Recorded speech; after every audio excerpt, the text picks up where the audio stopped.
ഒരുപാട് വിദ്യാർത്ഥികൾ ചോദിക്കുന്ന സംശയമാണ്. അതായത് എൽ-പി, യു-പിയുടെ പുതിയ നോട്ടിഫിക്കേഷൻ വന്നിരുന്നു. അതിൻ പ്രകാരം ജൂൺ 16 വരെ അപേക്ഷിക്കാമായിരുന്നു. മറുവശത്ത് ഒക്ടോബർ 2023 കേറ്ററ്റ് എക്സാം പാസ്സായവരുടെ സർട്ടിഫിക്കറ്റ് വിതരണവും നടന്നിരുന്നു. അവരും ഈ ഒരു എക്സാം എഴുതാൻ അർഹരാണ്. പക്ഷേ പലരും പറഞ്ഞു ഞങ്ങൾക്ക് ഇത് അർഹരാണ്, അപ്പോൾ ഞങ്ങളും ഇത് അപ്ലൈ ചെയ്യുന്നു, ഞങ്ങൾക്കും എക്സാം എഴുതണമെന്ന് പറഞ്ഞ് അപ്ലൈ ചെയ്തവരുണ്ട്. സന്തോഷിച്ചിരിക്കുന്നവരായിരിക്കും അവരൊക്കെ.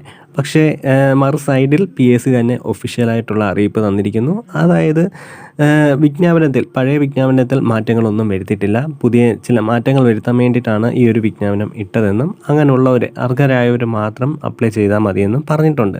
അതായത് ഒക്ടോബർ 2023 കേറ്ററ്റ് എക്സാം എഴുതി പാസ്സായവർക്ക് ഈ ഒരു എക്സാം എഴുതാൻ യോഗ്യരല്ല, അല്ലെങ്കിൽ നിങ്ങൾക്ക് അതിനുള്ള അവസരമില്ല. നിങ്ങൾ അപേക്ഷിച്ചാൽ നിങ്ങളുടെ അവസരം നിരസിക്കും എന്ന് തന്നെ PSC വ്യക്തമാക്കിയിരിക്കുന്നു. അതായത് നിങ്ങൾക്ക് ചിലപ്പോൾ എക്സാം എഴുതാൻ പറ്റത്തില്ലായിരിക്കും. അഥവാ എക്സാം എഴുതിയാലും നിങ്ങളുടെ സർട്ടിഫിക്കറ്റ് പരിശോധനയിൽ അല്ലെങ്കിൽ ആ ഒരു അവസാന ഘട്ടത്തിൽ നിങ്ങളെ പുറത്താക്കപ്പെടുമെന്ന് തന്നെ PSC വ്യക്തമാക്കിയിരിക്കുന്നു.